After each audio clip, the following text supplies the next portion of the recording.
Hello guys, and welcome back to yet another amazing, marvelous video. Today we have something extra special in store for all the Stephen King fans. There are an endless number of creatures in his Dark Tower series. Some of them are more physically frightening and dangerous, while others provide a rather psychological scare. Well, in today's video, we'll be taking a look at one such creature known as Blaine the Mono. He is a futuristic entity that you might want to be friends with, but you must avoid him at all costs. Why? Well, wait till the end of the video to find that out. So before we go into our explanation, we have a very small request. If you like our content, please support us by subscribing to our channel. This is a small click for you, but for us it means a lot. Thank you. Now, let's dive right into the video and explore this sentient monorail creature. Who is Blaine the Mono? Blaine the Mono is one of the most exquisite characters in Stephen King's world of the Dark Tower series.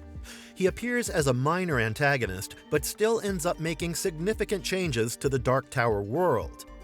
He's been alive for a very long time, and I'm not exaggerating. In fact, if you remember the beings known as the Great Old Ones, then it all might make sense to you. So, the Great Old Ones were the beings who ruled the technologically advanced society of all world thousands of years ago. They were the creators and inventors of several things that exist in the All World. So it's basically thanks to them that All World has been able to progress even after their demise. Now, Blaine the Mono comes from the time period of the Great Old Ones. This means that he is thousands of years old. In fact, they were the ones who developed him. Since he was created as a sentient monorail, certain functions had to be embedded in his code. The Society of the Great Old Ones was known as the Imperium. They had built a capital city for themselves, which was known as the City of Lud. Underneath this city, one could find a vast system of certain types of computers which were known as dipolar computers, and in a series of such computers, the Great Old Ones housed the brain of Blaine the Mono. As a sentient monorail, he could go up to speeds as high as 900 miles per hour. Since he's a train at the end, apart from simply carrying passengers, his initial function was also to lodge the ones who are going to Topeka, the last station where he goes. The route through which Blaine the Mono travels stops at Candleton, the Fall of the Hounds, Rillia, and Dasherville. An interesting thing that might come as a surprise to many people is that Blaine actually loved to perform mimicry of Humphrey Bogart, John Wayne, and Jimmy Stewart. This is because he had a vast knowledge about New York City, even though he only ever existed in the midworld. A plausible explanation behind that could be that the City of Lud was actually a twin of New York City, and since his brain resides within the dipolar computers, the data might have synced up. Blaine the Mono was not always alone. In the initial years of his existence, he used to be a part of a vast, sophisticated network of the travel system in the City of Lud. He also had a sibling, another sentient monorail, who was known as Patricia. The thing about her was that she used to talk quite a lot. Literal non-stop chatterbox and constantly complaining. Eventually, Lud started to grow mad at her because she would never shut up. So he killed her. I know that's shocking. You'll probably not find brothers like this anywhere. Well, this was just the tip of the iceberg because he soon began to grow more and more insane. This led to the creation of a rogue part in his brain which was called Little Blaine. The more dominant part of his brain, known as Big Blaine, was the part that had actually gone insane. So Little Blaine was actually the rational and sane part of his brain.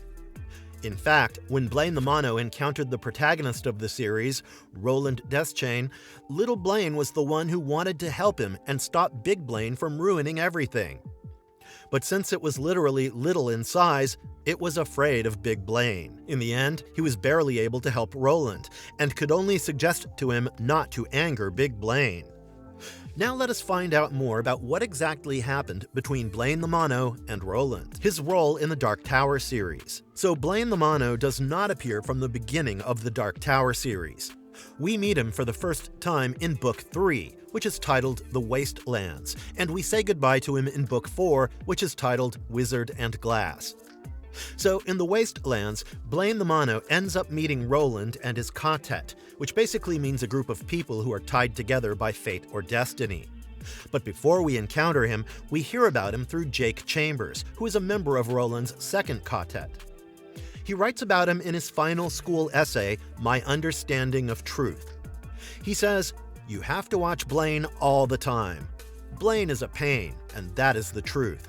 I'm pretty sure that Blaine is dangerous." By writing such a brief introduction about Blaine the Mono, Jake certainly made sure that we did not mistake him for a happy, friendly train that dropped off his passengers. Interestingly, even before this, Blaine was actually foreshadowed in a book that Jake purchased titled Choo Choo Charles. It's about a seemingly friendly train, Charles, but he has a creepy smile that is highly untrustworthy. In fact, this fictional book was later turned into an actual children's book many years later by Stephen King when he published Charlie the Choo Choo. Now, this is just the beginning of Blaine's story. Let me remind you that by the time we meet him in the Wastelands, he has been alive for more than 1,000 years. So, after several adventures, when Roland and his quartet, Jake, Susanna, and Eddie, reach the city of Lud, they find out about the internal conflict that has been going on between the two factions, the Pubes and the Greys. This war has brought further deterioration to the city that once used to be exceptionally beautiful. The quartet gets separated from each other, and Susanna and Eddie end up in the Cradle of Lud, which is a monorail station where Blaine stays. They have to wait for Roland and Jake to arrive because the quartet must escape from the decaying city in order to continue their journey. When Susanna and Eddie wake up Blaine, he says, "Ask me a question," and if they do not listen to him, he threatens to kill them by electrocution. So Susanna uses her smart brain and recalls the riddle that Jake had once asked. She asks Blaine the same one. There is a thing that nothing is, and yet it has a name. It's sometimes tall and sometimes short, joins our talks, joins our sport, and plays at every game. Can you guess the answer to this before Blaine kills you? Well, if you can, then drop your answers in the comments section. After being impressed with Susanna's riddle, they tell him that Roland knows a lot of riddles, and Jake actually has a book full of riddles. This makes Blaine even more excited, so he agrees to take them out of Lud and goes in search of Roland and Jake.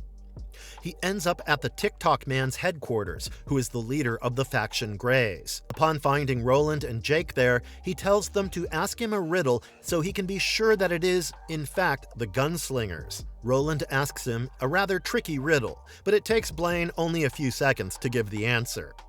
Then they all head back to the Cradle. But before letting them get on board, Blaine gives them another riddle, and if they solve it, they will be able to start his engine. At this point, they are all running out of time because Blaine has released a poisonous nerve gas in Lud. But Susanna comes to the rescue and is quickly able to solve this riddle before the gas can reach them. There is yet to come another great twist in this story, since the quartet's journey is not going to be what they were expecting. Just when they all get on board and start their journey, Blaine reveals that he intends to kill himself. Apparently, he plans to derail himself at the end of the line, which is Topeka, and wants to take the quartet down with him. But if they engage him in a riddle contest and manage to defeat him, then they will safely reach their destination. Now, the Gunslingers have no other option but to keep up their riddle game. The next book, Wizard and Glass, begins with the Gunslingers clinging to their lives and asking Blaine riddles one by one. Susanna goes first, then Jake, then Roland, and finally Eddie. Let me tell you the riddle that Blaine enjoyed the most. Jake asked him, "What can run but never walks, has a mouth but never talks, has a bed but never sleeps, has a head but never weeps?" And once again, within a few seconds, Blaine responds with the answer, a river. So far, any riddle that the quartet asked Blaine, they would receive the perfect answer within seconds. This kept the group at a loss on how to defeat them. In the end, Eddie comes up with a different strategy. He realizes that what Blaine likes and appreciates the most are good riddles. So he decides to do the opposite and starts asking him easy and silly riddles like, when is a door not a door? I think this one is a universally known riddle, so do you know the answer? If so, comment down below and we'll let you know whether you got it right or not. Well, with Eddie's consistently bad riddles, Blaine started to grow furious. He started taking longer and longer to answer. In fact, the train also began making noises. Eventually, Eddie's last riddle, why did the dead baby cross the road, fried Blaine's circuits, and his map screen went up in flames. So, in the end, the riddles became the reason behind his death. But don't worry about the group, because even after his screen burnt off and circuits were roasted, his body still kept moving forward. His speed gradually kept decreasing, which helped the Quartet jump out of the train when they reached Topeka, and Blaine finally crashed. Why did Blaine want to commit suicide? Blaine was a super intelligent sentient from a very technologically advanced society, so why would he want to kill himself? Well, over time, as the society around him collapsed and technology fell into ruin, Blaine was left alone with no purpose or companionship. Since he was a highly intelligent entity, gradually he also became very self-aware. This only contributed to his isolation and loneliness. Blaine's original programming was designed to serve the people of Midworld, but as centuries went by, the world as he knew it kept degrading. So his systems may have become corrupted or altered. This could also explain his gradual descent into madness that made him kill his fellow sentient monorail, Patricia. The character of Blaine the Mono perfectly represents some key themes in Stephen King's The Dark Tower series, like madness, technological decay, and disorientation. In fact, the changing times shown throughout the series explain how Blaine also eventually developed a split personality between Little Blaine and Big Blaine. By the time he meets Roland and his quartet, it is evident that Blaine has been hit by an immense existential crisis. Think of Albert Camus' Sisyphus, whose punishment was to keep doing the same thing for the rest of his existence. That's exactly how Blaine's life had become. He went from Lud to Topeka with several stops, but none of this served any purpose since there were no people traveling with him. His weird interest in trying to torture the quartet also shows his twisted sense of fun, since he barely ever did anything anymore.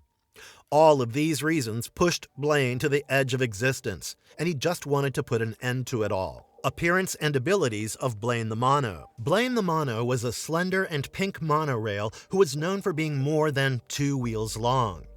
He also had an aerodynamic design, which allowed him to move at such high speeds that he produced sonic booms.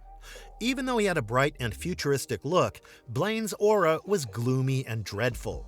His ability to make his cabin walls transparent and alter the lighting inside the train to frighten his passengers added to his scary demeanor.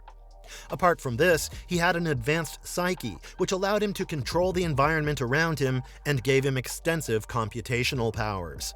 He was also clearly stronger than his monorail counterpart, since he was able to kill her by disrupting her programming. Marvelous verdict. Well guys, with that we've come to the end of yet another marvelous video.